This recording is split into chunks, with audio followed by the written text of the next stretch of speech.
Yeah, this week for my reflection, we're talking about Web 2.0 and other electronic or video type applications.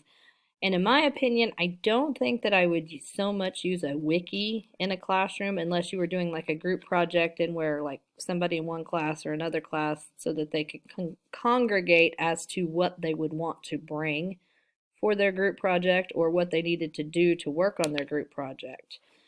And now Khan Academy, that's a pretty good source because that helps students, like especially with their math, if they don't understand what a teacher has explained in a lecture, then they are able to go and see the steps and everything they need to do to solve a problem with that.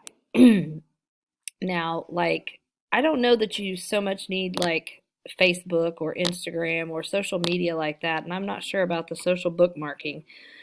But now the TED Talks are a pretty good source because they actually want to help to educate the students. They're wanting them to actually learn something, a subject or something, so that they are able to, better themselves.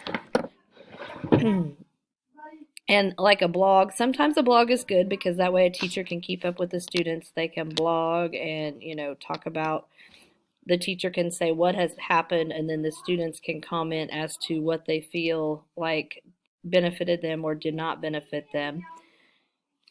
But for the most part, I think that if we are to use video technology or stuff like that in class, we need to keep it to a minimum.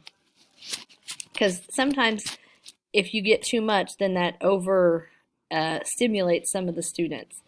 Now, like if a teacher is going to be gone for a long period of time, I could see them recording some of their lessons on videos and then the substitute being able to play the video for the students so that they are able to